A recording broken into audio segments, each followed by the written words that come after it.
Nazdar kamarádi. Dlouho jsem se neozval a jelikož stále furt o moje recepty nějaký zájem je, tak jsem se rozhodl, že si uděláme tentokrát mrkvovou polívku. Pak mám ještě připravený vepřový v mrkvi, ale to už natočený je, tak na to se když tak můžete podívat. Mrkvová polívka, hlavně hned nevypínejte teďka video po tom, co jste slyšeli ten název. Ta polívka je perfektní, chutná jako dýňová, možná je dokonce i malinko lepší. A to posoudíte sami. Pojďte se podívat, co budete potřebovat. Určitě hodně mrkve, česnek, cibuli, bramboru na zahuštění, kdyby to bylo potřeba, smetana 33%, olej, tady mám olivový, džus pomerančový, citron, tady z mrazáku jsem si vyndal trošku porku nakrájenýho, samozřejmě domácí vývar z bujonu tady máme, ještě kousek citronu, který mě zbyl, určitě potřebujeme ještě med na to. No a samozřejmě pak budeme potřebovat nějaký koření, samozřejmě i pepř a hlavně, že ta polívka je pikantní, tak budeme potřebovat něco pikantního. Tady mám namletý chili papričky. Tak se do toho pustíme. Mrkev si oloupete, nakrájíte, nemusíte se s tím nějak extra dělat, protože celý to nakonec budeme mixovat, takže fakt je to strašně jednoduchý, mrkev se loupe rychle, můžete normálně na tady ty kusy, všechno to potom uvaříme. Akorát si nechte aspoň jednu mrkev na to, abyste udělali na ozdobu potom pěkný kolečka. Kolečka ty uděláme takhle hezky na šikmo, ať jsou velký, ne moc tlustý, jo, takhle, ať to pak máme připravený, pak si s tím ukážem, co dál. Takže teďka ještě to dopřipravíme, zahřeju si hrnec a hned budeme pokračovat dál. To jsem fešák, co? Jsme byli v Paříži a na Montmartru jsme nakupovali a viděli jsme tam zástěru s Mončou, Lízou, tak jsem si to koupil a ještě tu čepici. Říkám, natáčím videa, ať je to krásně profesionální. Je to teda dětská čepice, ale jen tak mezi námi. Nesnáším videa, když se tam ukazuje, jak se krájí a podobně, protože to zbytečně trvá, když k tomu nikdo nic neřekne, tak je to takový jako úplně o ničem, jo. Ale ještě jednou, nevím, jestli jsem to v dýňové polívce zmiňoval, doporučení, jak oloupat zázvor. Nejlepší je na to vzít obyčejnou lžičku a to množství, který budete chtít oloupat, tak prostě takhle lžičkou si oloupete, jo. Ono je dobrý, že právě tou lžičkou se dostanete i do těch záhybů. No a jak si to celý oloupete, nějaký to množství, tak prostě potom to uříznete a ono se vám to zase takhle celý zacelí. Zázvor máme oloupaný, takže si ho uděláme na nějaký hrubý části a ten tam hodíme jako první. Jo? Klidně to může být takhle velký, vůbec to nevadí. Nalejem si do hrnce olej. Snad už to máme rozpálený, vypadá to, že jo. Jo, už to malinko bude pracovat. A ten zázvor do toho hodíme, ono se to hezky rozvoní. Hned ze začátku to bude krásně vonět. Takže zázvor, tam máme asi minutu, teďka přidáme ten porek, který je zmrzlej ještě teďka. Takže ho musíme nějak rozdělat, bacha, prská to, protože když ho nevyndáte včas z toho mrazáku, tak prskat bude. Teďka tam přidáme cibuli, kterou jsme si nahrubo nakrájeli. Už tady dělám bordel.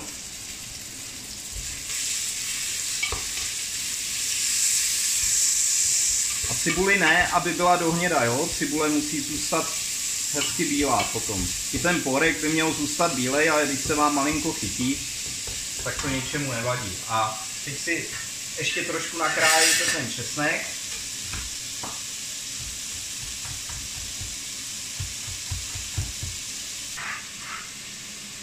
A hned tam hodíme ještě i česnek.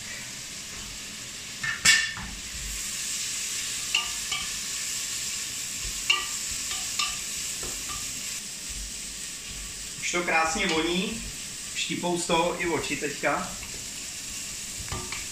A je nejvyšší čas přihodit tam mrkev.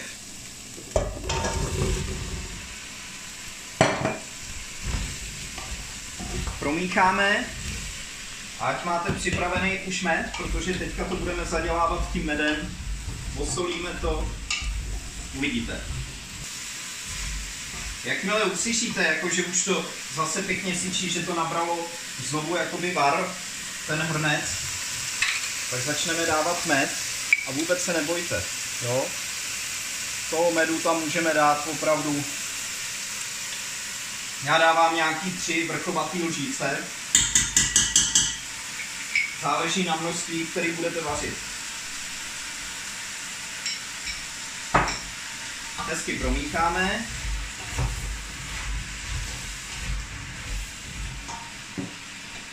A ještě teďka posolíme.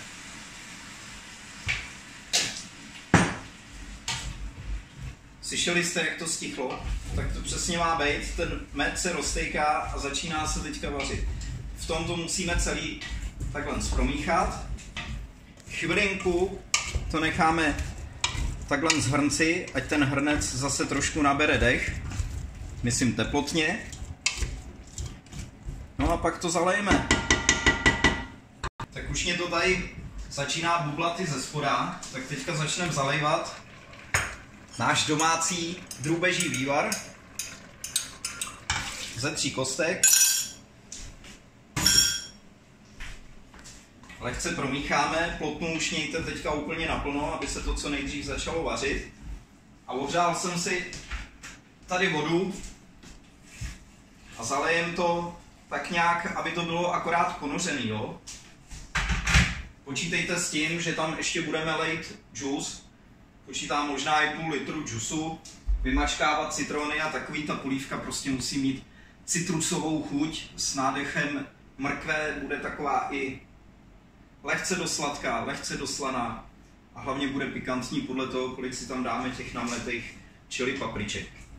Říkala mě jedna paní, teďka nedávno, když jsem se s ní bavil, že sleduje moje pořady o tom vaření a ona říkala, na vás je vidět, jak vás to baví, ale co teda musím říct, ten bordel, vždycky kolik tam máte ještě pánví a on bere další pánev, to snad není možný. Dneska jeden hrnec teda, jo. Jedna mísa, jedna malá miska, ale abych ji potěšil, tak budeme potřebovat ještě jednu pánvičku. A protože budeme mít čas, tak už si ji můžu pomalinku teďka zase rozehřát a hodíme tam kus másla a na tom másle osmáhneme tady ty mrkvičky, aby jsme to měli na ozdobu. Tak, už se nám to začalo vařit. Sůl tam máme, vývar taky, teď tam dáme pepř, nemusíte se dát zase bát, dát ho tam víc, protože polívka stejně má být pikantní a ten pepř by tam nějak měl být cítit, já pak ještě možná přidám, až budu dokucovat. No, jelikož ta polívka fakt je strašně jednoduchá, nám nezbývá nic jiného, než dodržet tradici a nějak si připít. Dneska tady nějaký kubánský pití, tak na zdraví.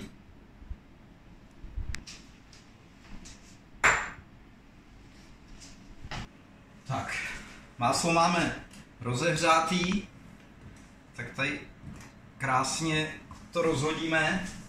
Hlavně tu pánvičku pak nemějte moc, aby se vám to máslo nepřepalovalo a nehnědlo, jo. Já většinou vařím, když vlastně rozpaluju hrnec, tak mám stupnici 0 až 9, tak to rozpaluju na nějakých 7. Tady tu pánvičku jsem dal na 6 a až se to opravdu začne jakoby trošku smažit, tak budu mít 5,5. Prostě to tam necháme, všelijak to obracíme a až to bude mít takovou jako kurku, takovou lehce dohnědá, ale fakt jenom lehce. A ochutnáme tu mrkev, že bude taková trošku měkčí, tak tím vlastně bude hotová a zase to z toho sundáme. Ale musíme to obracet, ať se nám to krásně obalí v tom másle. Teďka už vidím, že polívku budu potřebovat zahustit, tak právě na to je potřeba ta brambora. Já si ji zatím teďka nastrouhám. Opravdu najednou vymačkám z toho vodu a budu ji mít připravenou na to zastrouhání. Na to zavaření do polívky. Zastrouhání, to já ji budu strouhat ještě jednou, když je nastrouhaná. Teďka tady čekáme, než se uvaří ta mrkev, protože ta musí být opravdu do měka, aby se to potom dalo rozmixovat. Tak si čtu teďka komentáře ještě, co tady mám k různým receptům, ne?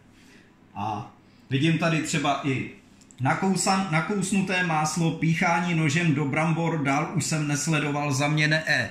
Samozřejmě i takový komentáře pište. Baví mě to, každý si to prostě vaří podle svýho, já si to vařím taky podle svýho a dělám vyloženě takovou tu domácí kuchyni. Co mě třeba zase potěšilo, tady vidím u Rajský Vomáčky komentář. Moc se mi to líbí, pozdrav z New Yorku, tak zdravím dokonce do New Yorku, jako jo. Zkusím váš recept, ale jste showman, to teda nevím, většina showmanství je teda z Přeřeků. Obdivuji vybavení vaší elegantní kuchyně. Panečku, tyjo. Ta kuchyně 20 roku stará, teda už jako musím říct, jo. Ale děkuju za kompliment. Pak tady píšou díky, jdu na ní, druhý den, o den později, polévka byla báječná a recept si ukládám. Tak to je výborný, když vám to chutná, já z toho mám radost. Když vám to nechutná, napíšete mě něco, co tam třeba bylo špatně, tak já si třeba taky z toho vemu nějaké ponaučení a někdy to můžu převařit. Takže i komentáře samozřejmě sledujte a pište. Já, jelikož jsem se rozhodl, že to teda budu tou bramborou ještě hustit, tak já už ji tam rovnou dám. A rozmíchám to, protože mrkev už za chvíli bude vyloženě do měka. Na to, teď jsem si to cák na nohu, ale dělám tady hrdinu, jakože mě to vůbec nepálí. Mě to neurací. Ještě jedno. A takže až ta brambora se v tom uvaří, bude to trvat nějaký, já nevím, asi 2 minutky varu, když je takhle nastrouhaná. Tak to můžeme celý rozmixovat potom, jo? Pak budeme přidávat ještě ty další přísady. Polívka už se téměř dovařuje, takhle vypadá přibližně ta mrkev, jak si děláte na té pánvice, jo? Tady takhle někde má takový ty krustíky, když ji kousnete, je taková ještě lehce na zkus, ale napůl uvařená, napůl upečená, to bude potom na tu ozdobu. No a teďka to rozmixujem. Říkal jsem, až mě zaplatí nějakou reklamu, takže řeknu, co to je za mixer, ale vyprdli se na mě, tak já na ně taky prdím.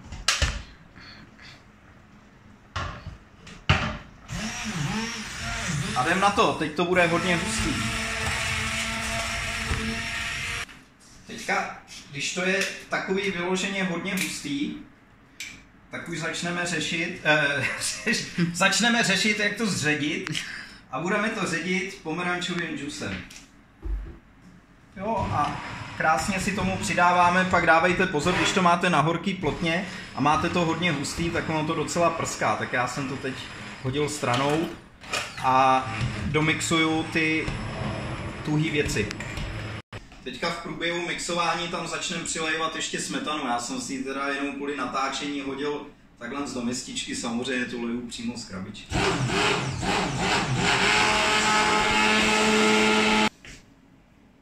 Teď vám ukážu něco, co na mě ještě připravila manželka. Jo. Člověk si tady krásně připraví citron, najde v lednici krásně uložený ten citron, že jo? A tak ho vemu a on je úplně vyštímaný, jako ne. No to jen tak, abyste věděli, s čím se tady potýkám. Takže teďka, aby jsme tam dostali trošku citronové chutě, vymačkáme citron. Záleží, kolik jste tam dali pomerančového džusu. Já nakonec jsem tam dal asi 6 deci.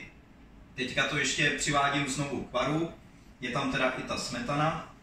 A hodím tam i citron, aby to mělo opravdu citrusovou chuť.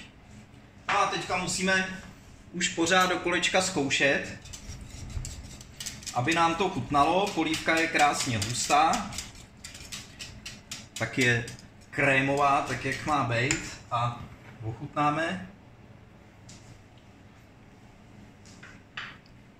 Já už tam ani druhou půlku dávat nebudu k citronu. Samozřejmě teďka tam doplníme to pálivý. Ještě tam dáme znovu pepř. Lehce zamícháme, ať se nám neudělají z pepře hrudky. A prosím tě, uhni mě tady. A teďka ty namletý čili papričky Hlavně na to pozor, jo. Já je mám fakt hodně ostrý. A když se dá až moc, tečou nudle i slzy. Ale je to polívka, ta je vlastně jenom zdravá, tam není vůbec nic špatného. Olej tam je olivový, mrkev, máte tam česnek, citron, zázvor. To je úplně suprová polívka na to, když máte třeba rýmu. A ono, jak to budete jíst, tak vám to bude tahat teda nudle pomalu až z paty, jako jo. Tak to ještě ochutnáme.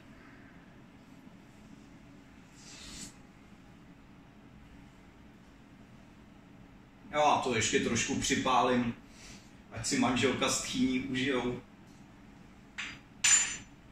Takže teď už to je fakt vyloženě na vás, kolik si tam toho dáte. Já si s tím ještě tady pohraju, solit už se to nemusí. Měli byste závěrečnou chuť teda cítit citrusovo-sladko-slanou. Bude převládat jakoby vůně toho citrusu. Sladkýho tam až za stolik nebude, já třeba osobně vůbec nemám rád med, jo. Ale v té polívce je naprosto bombastický ten med, ten tam je prostě potřeba. A je to zároveň i příjemně slaný, takže teď už to je vyloženě na vás, jak si to dochutíte. Kdyby chtěl někdo, aby byla vyloženě hladká, krémová ta polívka, můžete to ještě propasírovat. Dýňová polívka se musí propasírovat. Ale tady ta mrkvová, ta mrkev už je úplně rozvařená, pojď se podívat. Teďka jaký mě to dělá proužky, jo? Takhle zhustá by ta polívka měla být. Když tam člověk takhle se pěkně vrtí v tom. Já se na ní tak těším. Takže polívku si hezky přeneseme. Můžeme nalejvat. Já teďka nebudu nalejvat ani s miskou, snad nekápnu někde vedle.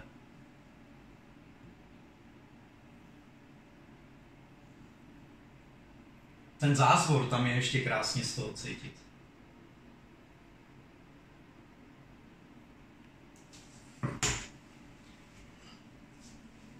Mrkvová polévka. Navrch takhle dáme mrkvičku, ať se to holkám líbí.